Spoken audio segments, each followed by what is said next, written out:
Hamas Gaza میں جنگ بندی چاہتی ہے۔ امید ہے ایران اسرائیل جنگ ختم ہو گئی۔ ایران کی ایٹمی تنصیبات کو مکمل طور پر تباہ کر دیا۔ ایران مذاکرات کے لیے تیار ہے۔ امید کرتا ہوں کہ ایران پر دوبارہ حملہ نہ کرنا پڑے۔ امریکی صدر کی اسرائیلی وزیر اعظم سے عشائیہ پر ملاقات کے دوران گفتگو۔ کہا، ہم نے بھارت اور پاکستان کے درمیان جنگ رکوائی۔ دونوں ممالک ایٹمی طاقتیں نیوکلیئر جنگ کے دہانے پر تھیں۔ اسرائیلی وزیر اعظم نے کہا کہ امریکہ کے ساتھ مل کر ایسے ممالک کی تلاش پر کام کر رہے ہیں جو فلسطینیوں کو بہتر مستقبل دے سکیں۔ اسرائیلی وزیر اعظم نے صدر ڈونلڈ ٹرمپ کو نوبیل امن انعام کے لیے بھی نامزد کر دیا۔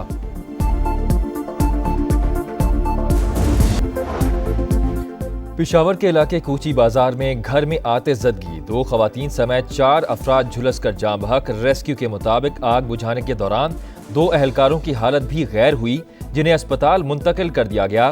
آگ شارٹ سرکٹ کے باعث لگی۔ بھارت آپریشن سندور کے اہداف حاصل کرنے میں ناکام رہا۔ جنگیں میڈیا کی بھڑکوں، مہنگے آلات یا سیاسی نعروں سے نہیں، یقین محکم، پیشہ ورانہ قابلیت، قومی عزم اور حوصلے سے جیتی جاتی ہیں۔ 2 طرفہ فوجی تصادم میں دیگر ممالک کو شامل کرنا نہ کہ سیاسی کوشش۔ ناکامی چھپانے کے لیے من گھڑت بھارتی منطق اس کی اسٹریٹجک کمزوری کا ثبوت ہے۔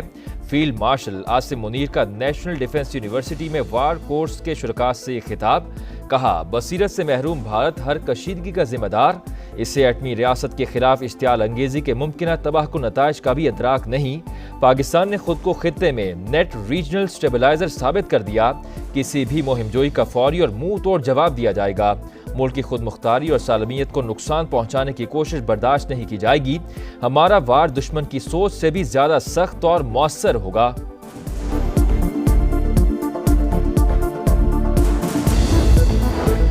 دہشت گردی علاقائی امن اور سلامتی کے لیے سنگین خطرہ۔ افغانستان اپنی سرزمین پر موجود دہشت گرد گروپوں کے خلاف ٹھوس اقدامات کرے۔ پاکستان کا مطالبہ۔ پاک افغان ایڈیشنل سیکریٹری سطح کے مذاکرات کا پہلا دور۔ دونوں ممالک کا مشترکہ چیلنجز سے نمٹنے کے لیے مسلسل رابطوں اور تعاون پر زور۔ ٹرانزٹ ٹریڈ میں سہولتوں کے لیے اقدامات کا جائزہ۔ پاکستان، افغانستان، ازبکستان ریل منصوبے کے فریم ورک معاہدے کو جلد حتمی شکل دینے پر اتفاق۔ سانحہ لیاری میں 27 اموات، سندھ حکومت کا action. D G S P C A Ishaq Khoro عہدے سے فارغ۔ شاہمیر بھٹو کو نیا ڈائریکٹر جنرل بنا دیا گیا۔ فیکٹ فائنڈنگ کمیٹی 2 روز میں رپورٹ پیش کرے گی۔ وزیر اعلیٰ مراد علی شاہ کے زیر صدارت اجلاس میں اہم فیصلے۔ جو بھی غلطی کا مرتکب ہوا اس کے خلاف FIR کٹے گی۔ وزیر اطلاعات شرجیل انعام میمن کی پریس کانفرنس۔ ورثاء کو 10 لاکھ روپے معاوضہ دینے کا اعلان۔ وزیر بلدیات سندھ سعید غنی کا 51 مفروش عمارتیں گرانے کا اعلان۔ ذمہ دار کمشنر کراچی کو سونپ دی گئی۔ کہا، موجودہ قوانین کے تحت ذمہ دار بلڈرز کو سخت سے سخت سزا دینا ممکن نہیں، ترامیم کر کے ایکشن لیں گے۔ عمارت کے انخلاء کا نوٹس کہاں چسپاں کیا، کس نے وصول کیا، بجلی اور گیس کنیکشن منقطع کرنے کے لیے کیا اقدامات کیے گئے۔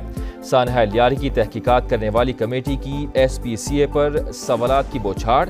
گرنے والی بلڈنگ سے ملحقہ عمارت کو مسمار کرنے کا عمل صبح دوبارہ شروع ہوگا۔ انتظامیہ کا مکینوں کو سامان نکالنے کے لیے صبح 8 بجے تک کا الٹیمیٹم۔ وفاقی حکومت کا رواں مالی سال کفایت شعاری کے اقدامات جاری رکھنے کا فیصلہ۔ وزارت خزانہ نے نوٹیفیکیشن جاری کر دیا۔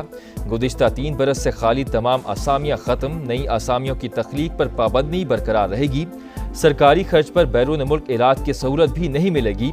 رواں مالی سال کوئی بھی نئی گاڑی نہیں خریدی جائے گی۔ اسلام آباد، پشاور، سندھ اور بلوچستان ہائی کورٹ کے مستقل چیف جسٹسز کی تعیناتی۔ وزارت قانون نے باضابطہ نوٹیفیکیشن جاری کر دیا۔ چیف جسٹس اسلام آباد ہائی کورٹ سردار سرفراز ڈوگر کی تقریب حلف برداری آج ہوگی۔ صدر مملکت آصف علی زرداری حلف لیں گے۔ گورنر سندھ کراچی میں جسٹس محمد جنید غفار سے سندھ ہائی کورٹ کے چیف جسٹس کے عہدے کا حلف لیں گے۔ آج سے مانسون کے دوسرے سپیل کی پیش گوئی۔ اربن فلڈنگ کا خدشہ، وزیر اعظم کی پیشگی اقدامات کی ہدایت۔ طوفانی بارشیں اور سیلاب۔ 48 گھنٹے کے دوران خیبر پختونخوا میں 6 افراد جاں بحق، 8 گھروں کو نقصان۔ PDMA نے تفصیلات جاری کر دیں۔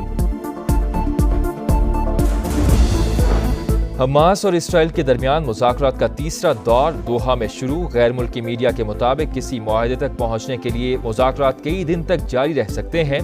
امریکی صدر کے ایلچی سٹیو وٹکوف رواں ہفتے دوحہ پہنچیں گے۔ اسرائیلی وزیر اعظم نیتن یاہو کی آج واشنگٹن میں صدر ٹرمپ سے ملاقات شیڈیول۔ نیتن یاہو کی واشنگٹن آمد امریکہ کے لیے شرمناک دن، جنگی مجرم کو وائٹ ہاؤس میں خوش آمدید کہا جائے گا۔ اسرائیلی وزیر اعظم کے دورے پر امریکی سینیٹر برنی سینڈرز کا رد عمل۔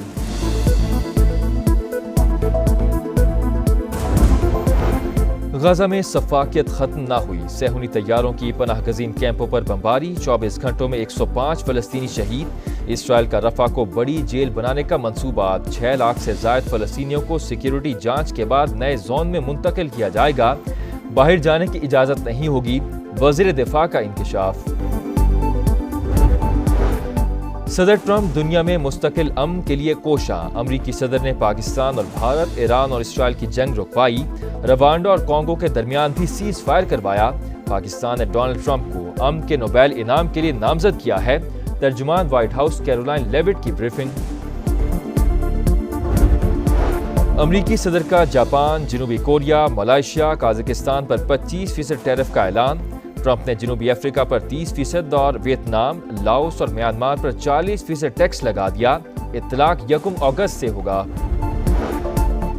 کراچی کے علاقے انچولی میں تیز رفتار ڈبل کیبن گاڑی کی ٹکر سے نوجوانوں کے زخمی ہونے کا واقعہ، پولیس نے ڈرائیور کو گرفتار کر کے گاڑی برآمد کر دی۔ ظفر عباس کا موٹر سائیکل کی ہیڈ لائٹ بند ہونے کا بیان بھی جھوٹا نکلا۔ واقعے کی CCTV فوٹیج بھی سامنے آ گئی۔ ظفر عباس کی ڈبل کیبن گاڑی کو رانگ وے جاتے دیکھا جا سکتا ہے۔ راولپنڈی میں پنجاب حکومت کا اہم منصوبہ مکمل، اڈیالہ روڈ پر نواز شریف فلائی اوور کا افتتاح آج ہوگا۔ وزیر اعلیٰ پنجاب مریم نواز فلائی اوور کا افتتاح کریں گی۔ ومبلڈن ٹینس ٹورنامنٹ، جوکووچ کا 25ویں گرینڈ سلیم کی جانب سفر جاری۔ سربین سٹار آسٹریلیا کے ایلیکس ڈی مینور کو ہرا کر کوارٹر فائنل میں پہنچ گئے۔ ویمن سنگلز میں سوئٹزرلینڈ کی بلندا بینچچ نے ٹاپ 8 میں جگہ بنا لی۔ امریکی ریاست پینسلوینیا کے علاقے فلاڈیلفیا میں فائرنگ، 3 افراد ہلاک، 10 زخمی۔ پولیس کے مطابق 40 افراد ساؤتھ ایکٹنگ سٹریٹ کے باہر جمع تھے کہ فائرنگ کا تبادلہ شروع ہو گیا۔ 100 سے زائد گولیاں چلائی گئیں، فائرنگ کرنے والا ایک ملزم گرفتار۔